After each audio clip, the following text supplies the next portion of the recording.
Railway के विभिन्न परीक्षाओं में पूछे गए औसत से संबंधित कुछ महत्वपूर्ण प्रश्नों का अभ्यास करवाने वाला हूं। तो चलिए शुरू करते हैं।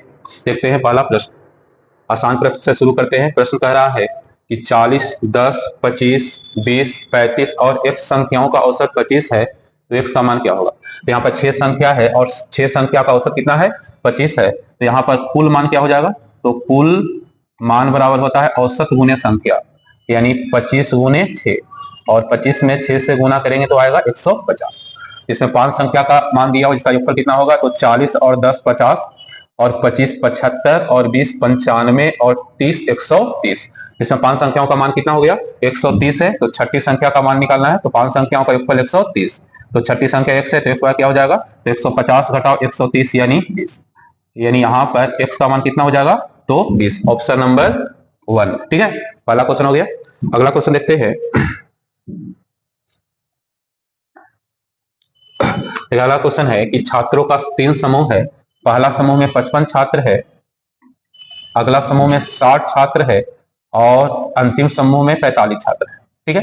और कह रहा है कि पहला समूह का औसत हो गया 60, दूसरा समूह का औसत हो गया 55 और तीसरा समूह का औसत हो गया 60।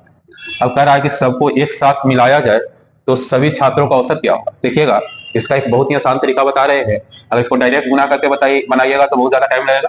तो हम क्या करते हैं कि छात्रों की संख्या को काट देते हैं, डिवाइड करते हैं। तो यहाँ पर 5 से डिवाइड होगा, यहाँ पर 11 होगा, यहाँ पर 12 हो जाएगा, यहाँ पर कितना हो जाएगा, 9, ठीक है। अब यहाँ पर देखते हैं कि औसत है 60, 55 और 60। इसमें छोटा मान क्या हो गया, 55। तो इसको भी 55 के अनुसार तोड़ते हैं तो क्या हो जाएगा, 55 प्लस 5, ठीक है। इसको भी तोड़ते हैं तो क्या हो गया, 55 प्लस 5। अब 55 तीनों में आ रहा है, तो यहाँ पर क्या लिख देंगे, 55, ठीक है। और छात्रों की कुल संख्या कितनी हो गई, तो छात्रों की कुल संख्या हो गई 32, ठीक है। अब यहाँ पर देखते हैं कि यहाँ पर 5 औसत अधिक है और कितना छात्र है, 11, और औसत अंक कितना ज्यादा है, प्रत्येक छात्र में 5। तो टोटल कितना अंक ज्यादा होगा, तो 11 गुने 5, यानी यहाँ पर 55 अंक क्या हो जाएगा, अधिक होगा। दूसरा में 9 छात्र है और प्रत्येक छात्र में अंक, औसत अंक 5 अधिक है, तो टोटल कितना अधिक होगा, तो 9 5 45। और इसमें कितने छात्रों के बीच इसको वितरित करनी है, बांटनी है, तो 32। तो इसमें क्या कर देंगे, 32 से भाग देते हैं, ठीक है। तो क्या हो जाएगा, 55 प्लस 100 बटे कितना हो जाएगा, 32।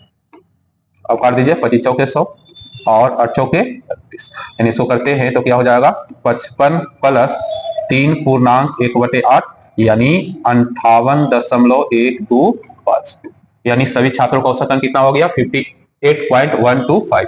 ये तीनों ऑप्शन में नहीं है, ठीक है। तो आंसर क्या हो जाएगा, इसमें से कोई नहीं, यानी इसका मान क्या हो जाएगा, 58.125, ठीक है।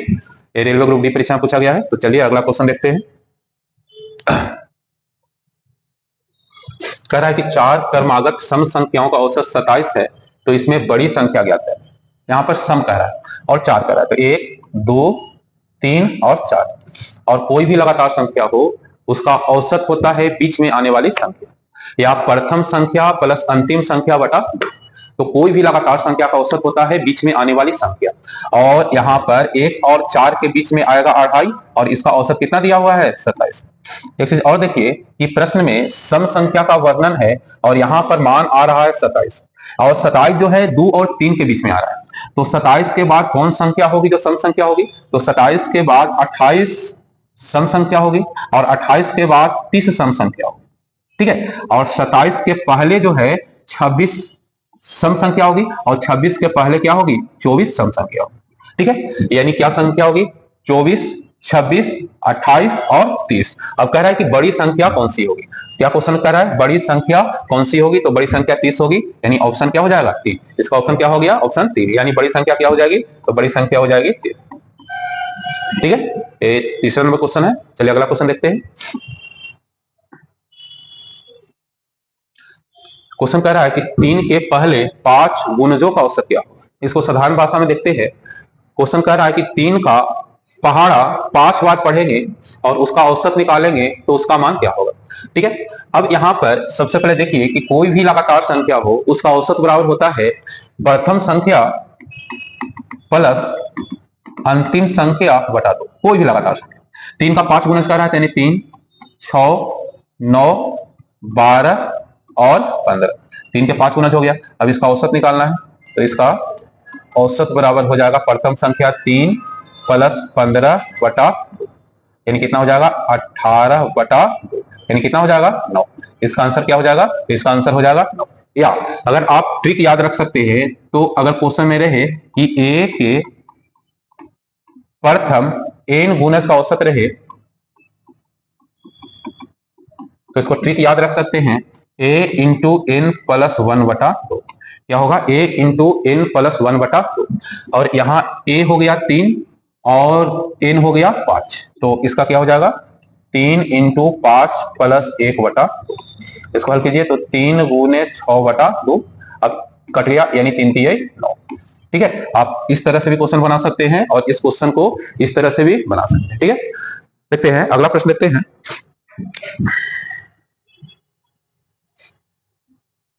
अगला क्वेश्चन कह रहा है कि 11 संख्याओं का औसत 30 है, उसमें प्रथम 6 संख्याओं का औसत 35 है और आखिरी 6 संख्याओं का औसत 28 है, तो छठी संख्या क्या हो? अगर इसको लॉन्ग प्रोसेस से बनाइएगा तो इसमें टाइम लगेगा। इसका एक शॉर्ट मेथड बता रहे हैं, यहाँ पर ध्यान दीजिए। यहाँ पर टोटल संख्या लिखेंगे और यहाँ पर फर्स्ट लिखेंगे और यहाँ पर लास्ट लिखेंगे। टोटल है 11 संख्या और 11 संख्याओं का औसत कितना है? 30। 11 संख्याओं का औसत कितना है? 30। 11 संख्याओं का औसत कितना है? 30। कोई दिक्कत? अब कह रहा है कि पहला 6 संख्या का औसत कितना है? 35। पहला 6 संख्याओं का औसत कितना है? 35। ठीक है, और अंतिम 6 संख्याओं का औसत कितना है? 28। अंतिम 6 संख्याओं का औसत कितना है? 28।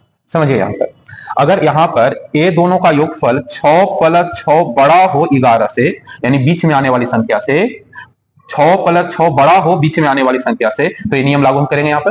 तो यहाँ पर क्या करेंगे कि इसको और इसको घटाएंगे, तो 35 में अगर 30 घटाएंगे तो प्लस 5 आएगा। ठीक है, यानी औसत में 5 की वृद्धि हो रही है। क्या संख्या? 6 संख्या है, तो टोटल कितना वृद्धि हो रहा है? तो 6 पचे 30 की वृद्धि हो रही है। ठीक है, अब यहां पर 28 में कितना घटाएंगे? 28 में घटाएंगे 30, तो अगर 28 में 30 घटाएंगे तो क्या आ जाएगा? -2।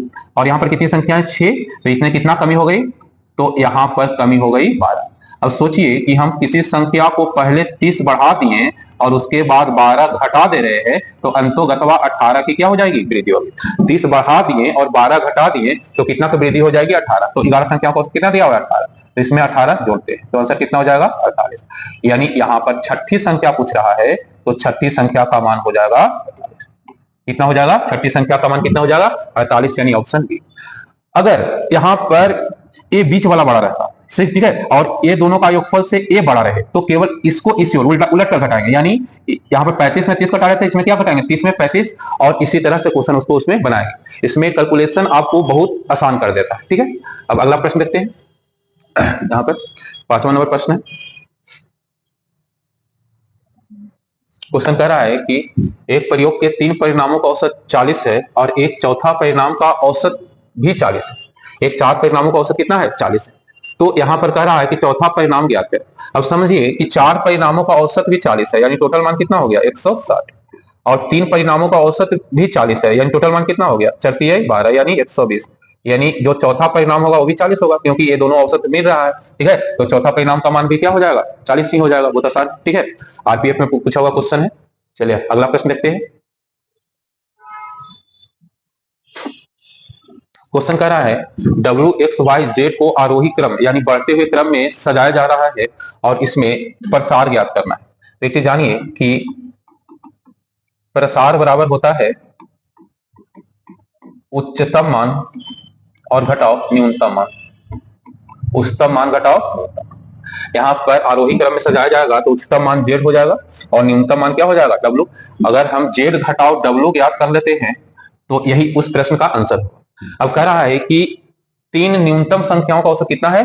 18 है। यानी यहाँ पर W गुने X plus Y, sorry W plus X plus Y बार क्या हो गया? 18 गुने 3। ठीक है, और अधिकतम संख्या 3 संख्या है, यहाँ पर X plus y plus Z बराबर क्या हो जाएगा यहाँ पर? तो 22 गुने 3, यानी ये 54 हो गया और ये कितना हो गया? 66। ठीक है, अब यहाँ पर प्रसार यानी Z घटाओ W का मान पूछ रहा है, तो इसमें W plus X plus y बराबर दिया हुआ यहाँ पर 54। ठीक है, हम माइनस कर देते हैं। ठीक है, तो यहाँ पर y और y कट जाएगा, x और x कट जाएगा, तो क्या बच जाएगा? Z घटाओ W। और यहाँ पर 66 में 54 घटा दें तो कितना आ जाएगा? 12। यानी इसका प्रसार कितना हो जाएगा? 12, यानी ऑप्शन। ठीक है, ऑप्शन क्या हो जाएगा? अभी याद रखना है कि प्रसार बराबर होता है उच्चतम मान घटाओ न्यूनतम मान। ठीक है, अब देखते हैं अगला प्रश्न देखते हैं।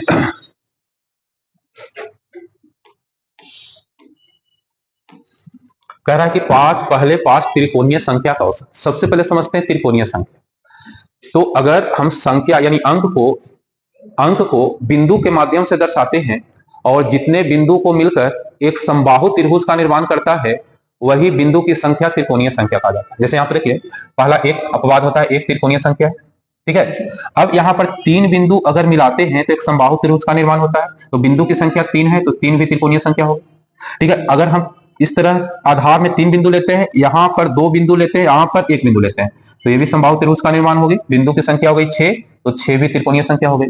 अब यहाँ पर आधार में हम चार बिंदु लेते हैं, यहाँ पर तीन बिंदु होगा, यहाँ पर दो बिंदु होगा और यहाँ पर एक बिंदु होगा।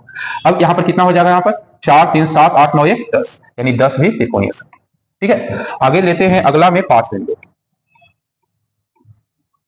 ये हो जाएगा यहाँ पर 4 गो, फिर हो जाएगा 3 गो और फिर हो गया 2 गो और फिर क्या हो जाएगा, यानी यहाँ पर 6 4 10 11 12 13 14 15, ठीक है, यानी 15 एक त्रिकोणीय संख्या। कितना हो जाएगा, 15 एक त्रिकोणीय संख्या होगी। अब कह रहा है कि इसका औसत क्या होगा, पांच हो गया, 1 3 6 10 और 15, तो इसका औसत क्या होगा, तो औसत बराबर क्या हो गया, संख्याओं का योगफल, यानी 1 + 3 + 6 + 10 + 15 और बटे कितना हो जाएगा, बटे 5, ठीक है। अब कह दो 6 3 9 1 10 10 20 और 15 35, यानी 35 बटे 5, यानी प्रथम पांच त्रिकोणीय संख्या का औसत जो होगा वह 7 होगा, ठीक है। तो त्रिकोणीय संख्या समझते हैं।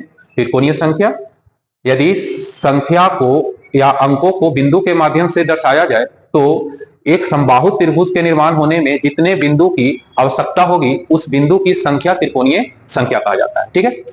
अब अगला प्रश्न देखते हैं, एलपी में परीक्षा में पूछा गया है। अगला प्रश्न देखते हैं। अगला प्रश्न कह रहा है कि 18 वर्ष के आयु के एक व्यक्ति को 38 वर्ष के आयु के एक नए व्यक्ति के द्वारा बदल देने पर पुरुषों के एक समूह के औसत आयु में 5 वर्ष की वृद्धि हो जाती है, तो समूह में कितने आदमी, ठीक है।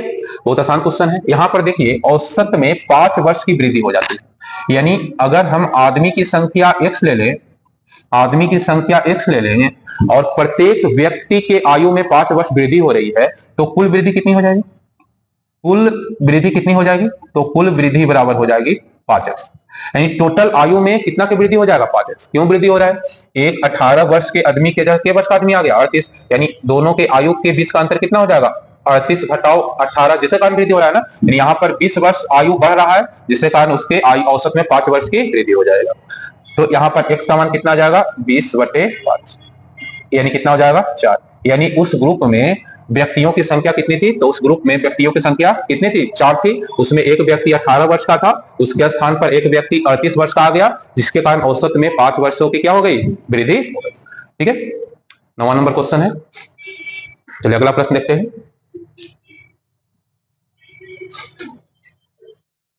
अगला क्वेश्चन कह रहा है कि 8 व्यक्तियों के औसत आयु में 2 वर्ष बढ़ती है जब उसमें से एक व्यक्ति जिसका आयु 20 वर्ष है को बदलकर दूसरा व्यक्ति आ जाता है, ठीक है ना। तो यहाँ पर 2 वर्ष बढ़ रहा है, कितना वर्ष बढ़ रहा है, 2 वर्ष, क्योंकि एक व्यक्ति जिसका आयु 20 वर्ष है उसके जगह एक अन्य व्यक्ति आ जा रहा है जो उससे बड़ा है। तो यहाँ पर 8 आदमी है और प्रत्येक आदमी में 2 वर्ष बढ़ रहा है, तो कुल कितना बढ़ेगा, तो कुल वृद्धि हो जाएगा 8 गुना 2, 8 दूनी 16, यानी कहने का मतलब हो गया कि जो नया व्यक्ति आया है ये पुरानका से 16 वर्ष बड़ा है।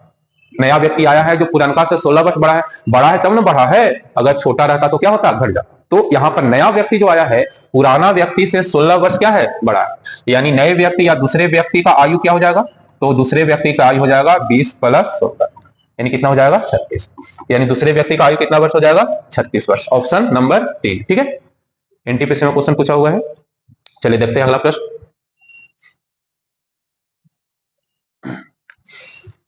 अगला प्रश्न है, बहुत ही अच्छा प्रश्न है, रीजनिंग में भी ये प्रश्न पूछा जाता है इस तरह। क्वेश्चन कह रहा है कि एक पिता है जो पुत्र से कह रहा है कि मैं तुम्हारे जन्म के समय उतना ही उम्र का था जितना उम्र तुम्हारी इस समय। मान लिया जाए कि पुत्र का उम्र इस समय x वर्ष है, ठीक है, यानी पुत्र का x वर्ष पहले जन्म हुआ होगा, तो पिता भी x वर्ष उस समय था, यानी पुत्र का अभी आयु x वर्ष है। उस समय कह रहा है कि मैं तुम्हारे जन्म के समय उतना ही आयु था, यानी x वर्ष था जितना कि तुम्हारी अभी आयु है, यानी अभी आयु x वर्ष है, यानी पिता का वर्तमान आयु कितना होगा, तो पुत्र के जन्म के समय x वर्ष और x वर्ष अभी हो गया पुत्र, ठीक है, जन्म लेने के बाद, यानी पिता का टोटल आयु कितना हो जाएगा 2x हो जाएगा।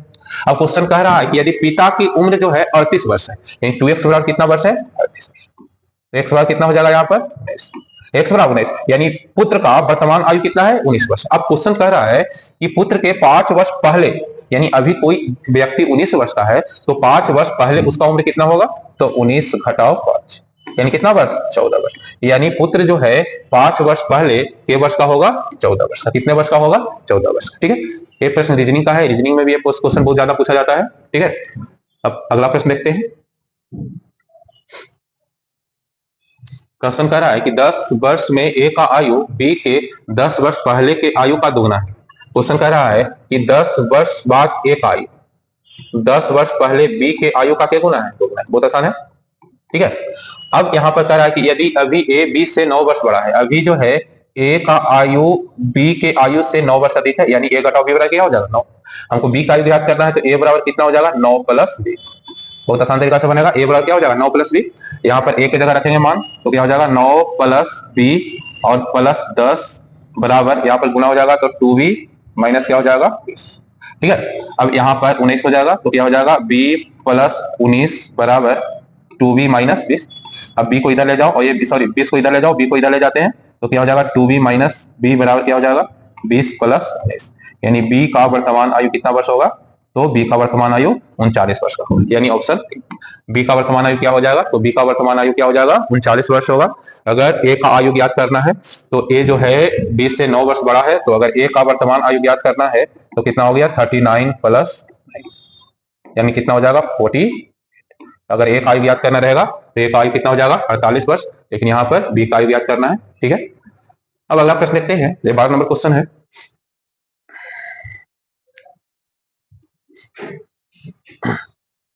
क्वेश्चन कह रहा है कि विनीता का विवाह 8 वर्ष पहले, यहां पर कह रहा है कि उसका वर्तमान आयु विवाह के समय के आयु का क्या गुना है 1.2/5 गुना है, ठीक है ना। पहले इतना बना लेते हैं, विनीता का वर्तमान आयु ज्ञात कर लेते हैं। तो यहां पर कह रहा है कि वर्तमान आयु विवाह के समय आयु का कितना गुना है 7/5 गुना, कितना गुना है 7/5 गुना, यानी वर्तमान आयु और विवाह के समय के आयु के बीच का अंतर क्या वर्ष का है 8 वर्ष का, क्योंकि 8 वर्ष पहले विवाह हुआ, यानी ये दोनों के बीच का अंतर 2 बराबर क्या लिखेंगे 8, तो 1 बराबर क्या लिखेंगे 4। अब यहां पर उसका वर्तमान आयु 7 है, तो उसका वर्तमान आयु 7 बराबर कितना हो गया 28, कितना वर्ष हो गया, तो विनीता का यहाँ पर वर्तमान आयु 28 वर्ष हो गया, ठीक है। अब आगे क्वेश्चन कह रहा है कि उसका एक पुत्र है जिसका आयु उसके आयु का 1/4 गुना है। अब वो 28 वर्ष की है और उसके पुत्र का आयु उसके वर्तमान आयु का 1/4 गुना है, तो यहाँ पर उसके पुत्र का आयु क्या हो जाएगा, तो 28/4, यानी उसका जो पुत्र है वो कितने वर्ष का होगा, तो उसका पुत्र है वह 7 वर्ष का होगा। तो क्वेश्चन कह रहा है कि 6 वर्ष का बाद उसके पुत्र की आयु कितना है, तो अभी 7 वर्ष है, तो 6 वर्ष के बाद कितना हो जाएगा, तो 7 + 6 यानी कितना वर्ष 13 वर्ष, यानी 6 वर्ष के बाद उसके पुत्र का आयु 13 वर्ष होगा, ऑप्शन बी, ठीक है। देखिए बहुत आसान तरीका से सारा क्वेश्चन बन रहा है। चलिए अगला प्रश्न देखते हैं। क्वेश्चन कह रहा है कि 40 छात्रों का औसत उम्र 30 वर्ष और 25 छात्रों का औसत उम्र 36 वर्ष है, तो शेष छात्रों का औसत उम्र क्या, ठीक है। एनटीपीसी में पूछा गया प्रश्न है। यहां पर लिखते हैं छात्र, यहां पर लिखते हैं औसत और यहां पर लिखते हैं कुल उम्र, कुल। अब यहां पर 40 छात्र है और कितना है औसत 30, यहां पर 25 छात्र है, कितना है औसत है 36, ठीक है। हम क्या करते हैं कि अगर एक कट रहा है तो उसको काट देते हैं, शेष छात्र का निकालना है, इसको कट रहा है तो काट देते हैं, तो ये कितने बार में कटेगा 8 बार में, और ये कितने बार में 5। अब यहां पर बनाते हैं तो यहां पर एक छात्र का उम्र है 30, तो 8 छात्र का उम्र कितना हो जाएगा यहाँ पर 240, और यहां पर कितना हो जाएगा यहाँ पर 25 15 16 17 18 180। अब देखिएगा 8 छात्र का टोटल उम्र 240 है और 5 छात्र का टोटल उम्र 180 है। कह रहा है कि शेष छात्रों का औसत उम्र ज्ञात करें, तो हम 8 में 5 घटा देंगे तो 3 आ जाएगा, और 240 में अगर हम 80 घटा दे 180 घटा देंगे तो क्या हो जाएगा 7, कितना आ जाएगा, तो 60 आ जाएगा। अब इसका औसत निकालना है, तो इसका औसत बराबर हो जाएगा 60/3, यानी शेष छात्रों का औसत उम्र क्या हो जाएगा, तो शेष छात्रों का औसत उम्र हो जाएगा 20 वर्ष। ठीक है, शेष छात्रों का औसत उम्र क्या हो जाएगा 20 वर्ष। ठीक है, वो तो आसान तरीका से बनेगा।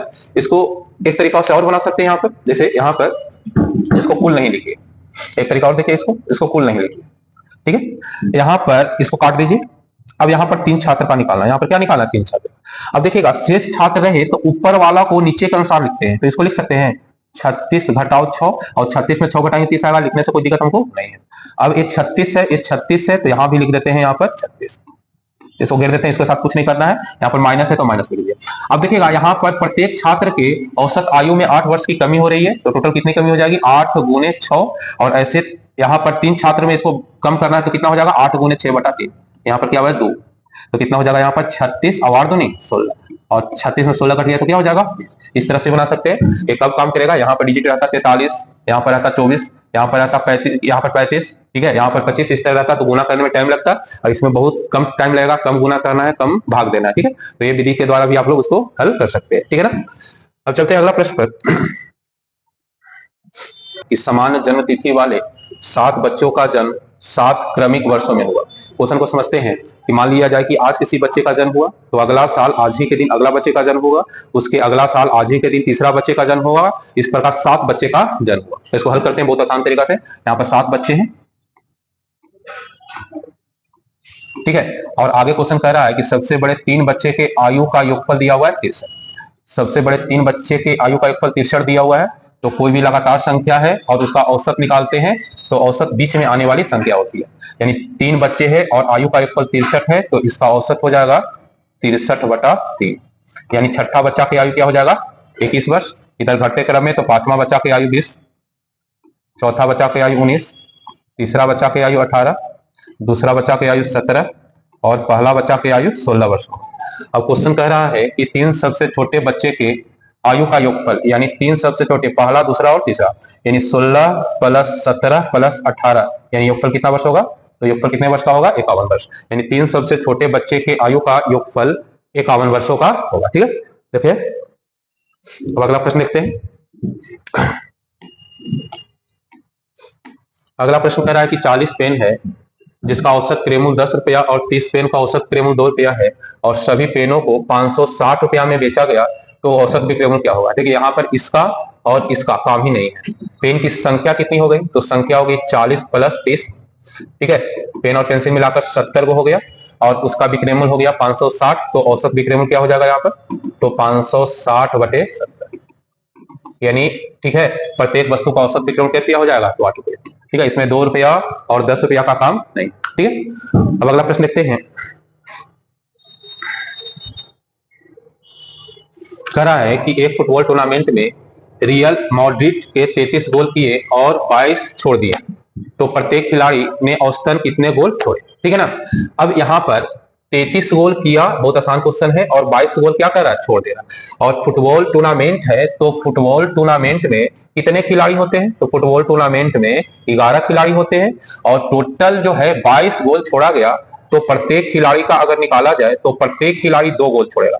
कितना गोल छोड़ेगा, तो 2 गोल छोड़ेगा, यानी ऑप्शन क्या हो जाएगा यहाँ पर बी, यहाँ पर दिया हुआ है ऑप्शन पहला, आंसर क्या हो जाएगा पहला, यानी ऑप्शन यहाँ पर बी हो जाएगा, 2 गोल छोड़ेगा। ठीक है, अगला प्रश्न देखते हैं। प्रश्न कह रहा है कि एक कक्षा में 35 छात्रों का औसत ऊंचाई 4 फीट 2 इंच है। यहाँ पर 35 छात्र हैं, औसत ऊंचाई 4 फीट 2 इंच है।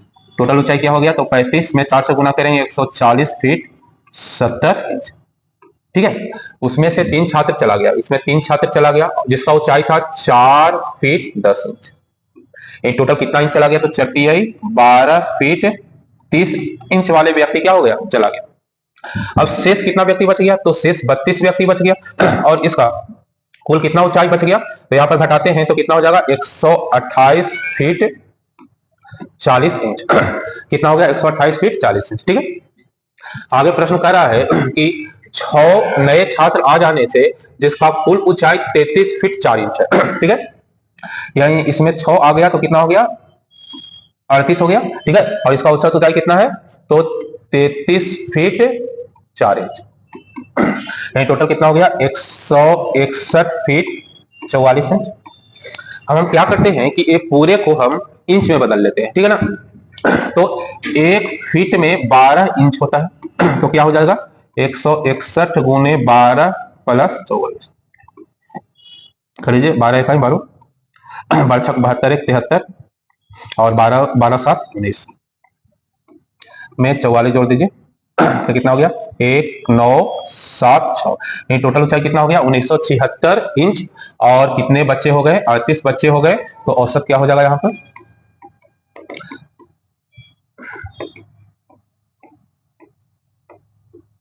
52 यानी 52 इंच। ठीक है अब इसको फीट में बदलते हैं तो बच्चों 48 4 फीट 4 इंच क्या हो जाएगा 4 फीट 4 इंच। यानी अब जो है सारे छात्रों के औसत ऊंचाई क्या हो जाएगा 4 फीट 4 इंच। ठीक है देखते हैं यहाँ पर समझते हैं 35 बच्चों का औसत ऊंचाई 4 फीट 2 इंच था। टोटल ऊंचाई 140 फीट 70 इंच हो गया जिसमें 3 छात्रों का औसत ऊंचाई 4 फीट 10 इंच। टोटल ऊंचाई कितना हो गया 12 फीट 30 इंच। इतना में से इतना चला गया बच गया कितना 128 फीट 40 इंच। और बच्चे कितने बच गए 32। अब कह रहा है कि 6 को और आ गया तो 32 6 38 हो गया। और जो आया है उसका टोटल ऊंचाई औसत नहीं है टोटल ऊंचाई 33 फीट 4 इंच है। इसमें 33 फीट 40 जोड़ देंगे तो पूरा हो जाएगा 161 फीट 44 इंच। अगर डायरेक्ट भागा देंगे तो हमको थोड़ा सा कठिनाई इसमें होगा तो हम क्या करते हैं कि फीट को इंच में बदल लेते हैं। तो 1 फीट बराबर होता है 12 इंच। तो कितना टोटल इंच हो गया 176 इंच। और 176 में अगर 38 से भाग देते हैं तो 52 इंच आता है। यानी कहने का मतलब हो गया कि अब टोटल बच्चों का औसत ऊंचाई हो जाएगा 4 फीट 4 इंच। ठीक है ये 18वां नंबर क्वेश्चन है टीसी ट्रेन क्लर्क में पूछा हुआ है। चलिए अगला क्वेश्चन देखते हैं। देखिए क्वेश्चन कह रहा है कि 68 किलोग्राम वजन वाले किसी व्यक्ति को किसी अन्य व्यक्ति से जब प्रतिस्थापित किया जाता है तो 10 व्यक्तियों का औसत वजन में इतना किलोग्राम बढ़ जाता है बढ़ जा रहा है। ठीक है 10 आदमी के औसत वजन में कितना किलो बढ़ रहा है 1.5 किलो बढ़ रहा है। ठीक है ना यानी टोटल कुल कितना बढ़ेगा कुल वृद्धि हो जाएगा 10 गुने 1.5 यानी टोटल 15 किलोग्राम बढ़ेगा। इसका मतलब हो गया कि पहले से 15 किलोग्राम हैवी व्यक्ति आ गया जिसके कारण बढ़ा। अगर 15 किलोग्राम कमजोर आता तो घटता। यहाँ पर 15 किलोग्राम ज्यादा हैवी आ गया है तो पहले था 68 किलोग्राम वाला और नए आने से 15 किलोग्राम बढ़ा गया। तो कह रहा है कि नए व्यक्ति का वजन क्या होगा। तो क्या हो जाएगा यहाँ पर 68 प्लस 15 यानी कितना हो जाएगा यहाँ पर 83। यानी नए व्यक्ति का वजन क्या हो जाएगा तो नए व्यक्ति का वजन हो जाएगा 83 किलोग्राम। ठीक है बहुत आसान क्वेश्चन है। एक क्वेश्चन और ऐसा ही था पीछे। प्रश्न कह रहा है कि 25 वस्तुओं का औसत मूल्य 50 किलोग्राम है। यदि इसमें किसी अन्य वस्तु x का भार शामिल कर लिया जाए तो औसत वजन 500 ग्राम बढ़ जाता है। यानी 25 वस्तु पहले से था और एक वस्तु और शामिल कर लिया तो कुल वस्तु कितना हो गया कुल वस्तु हो गया 25 प्लस 1 यानी 26। और सब वस्तु के भार में 500 ग्राम यानी आधा किलो बढ़ रहा है। यानी कुल वृद्धि कितना हो गया कुल वृद्धि हो गया 26 गुने आधा किलो यानी 1/2 यानी 13 किलोग्राम बढ़ जाएगा। यानी कहने का मतलब हो गया कि पुराने वस्तु जो पुराने वस्तु का औसत है वो नए वस्तु x है जो 13 किलो ज्यादा भारी है। यानी x बराबर कितना हो जाएगा यहाँ पर 50 प्लस 13 यानी कितना 63। यानी x बार किलो हो जाएगा तो x बार कितना किलो हो जाएगा 63 किलो। ये 20 नंबर क्वेश्चन है ग्रुप डी का क्वेश्चन है। देखिए अगला प्रश्न है 21वां नंबर क्वेश्चन है। क्वेश्चन बहुत बड़ा लग रहा है लेकिन बहुत आसान है। क्वेश्चन कह रहा है कि एक कंपनी है इंग्लैंड का जिसमें 619 पुरुष है और 619 क्या है महिला और सभी कर्मचारी प्रतिदिन 71 कॉल उठाता है। ठीक है जिसमें पुरुष कर्मचारी भी 71 कॉल करता है क्योंकि ए 71 ई 71 ये दोनों आपस में बराबर तो महिला कर्मचारी भी 71 कॉल करेगा। बहुत आसान है महिला कर्मचारी कितना कॉल करेगा प्रतिदिन 71 कॉल करेगा। आंसर हो गया 3। अलग अलग रहता तो मिश्रण का नियम लागू होता लेकिन जब ये दोनों बराबर है तो ये दो आसान है कोई दिक्कत नहीं है। बस बड़ा सा क्वेश्चन दे दिया है आरपीएफ में पूछा गया प्रश्न। ठीक है चलिए अगला क्वेश्चन देखते हैं। क्वेश्चन कह रहा है कि एक कक्षा में 24 लड़के और कुछ लड़कियां थी। टेस्ट में लड़कों का औसत स्कोर 15 था और लड़कियों का औसत स्कोर 17। ये मिश्रण का नियम से बनेगा। यहाँ पर बॉय लिखते हैं यहाँ पर गर्ल। कह रहा है कि यहाँ पर लड़कों द्वारा औसत स्कोर 15 किया गया और लड़कियों द्वारा औसत स्कोर 17 और यहाँ पर टोटल औसत स्कोर कितना है 15.8। मिश्रण का नियम है कि ऊपर से नीचे घटेगा दूसरा नीचे से ऊपर तो 15.8 में 15 घटेगा 0.8 बचेगा और 17 में घटाएंगे 15.8 तो 1.2 बचेगा। अगर इसको करते हैं तो 4 12 हो गया 4 दूनी 8 हो गया। यानी यहाँ पर लड़का और लड़की की संख्या का अनुपात क्या है 3:2। क्वेश्चन में कह रहा है कि लड़कों की संख्या 24 है यानी यहाँ पर 3 बराबर दिया हुआ है 24 1 बराबर 8। अब कह रहा है कि टोटल विद्यार्थी 3 2 5 टोटल विद्यार्थी 5 कर रहा है तो 5 बराबर कितना हो गया 8 5 40 यानी टोटल विद्यार्थियों की संख्या कितनी हो जाएगी तो 40 हो जाएगी ऑप्शन डी। अगर लड़कियों की संख्या पूछता तो 2 बराबर लिखते हैं 2 बराबर कितना हो जाएगा 8 दूनी 16। अगर लड़की पूछता तो कितना हो जाता लड़की की संख्या हो जाता 16। ठीक है चलिए क्वेश्चन कह रहा है कि एक गिफ्ट बॉक्स है जिसमें 10 कड़े हैं। पहले 4 कड़े का औसत भार 27 ग्राम है और बाकी 6 कड़ों का औसत भार 28 ग्राम है, तो सभी कड़ों का औसत भार, ठीक है ना। यहाँ पर देखिए 4 है और 6 है, इसको मिश्रण का नियम से बना सकते हैं। नहीं तो ऐसे ही बना सकते हैं कि 4 कड़े का औसत भार कितना है, 27 ग्राम, और यहाँ पर 6 कड़े का औसत भार कितना है, 28 ग्राम। क्या करिए कि इसको काट दीजिए, यहाँ पर हो जाएगा 2 और 3 और टोटल क्या हो जाएगा 5। ऐसे बना सकते हैं, ठीक है। इसको कीजिए तो इसको क्या हो जाएगा, यहाँ पर 27 दूनी कितना हो गया 54, ठीक है। और 28 तिया कितना हो गया, 28 तिया कितना हो गया यहाँ पर 84, कितना हो गया 84। अब यहाँ पर टोटल कितना हो जाएगा, यहाँ पर 1, 3 और 8। अब औसत निकालना है तो कितना हो जाएगा इसमें 138/5, कितना हो गया 5 दूनी 10, ठीक है। और 7 बचे 35 और 1 6, यानी टोटल का औसत मूल्य कितना हो गया यहाँ पर 27.6, यानी ऑप्शन ए। कितना हो गया 27.6, यानी ऑप्शन ए, ठीक है। तो आज हम लोग देखें रेलवे परीक्षाएं पूछे गए औसत से संबंधित कुछ महत्वपूर्ण प्रश्न, ठीक है। तो अगला दिन अगला पार्ट लेकर आएंगे।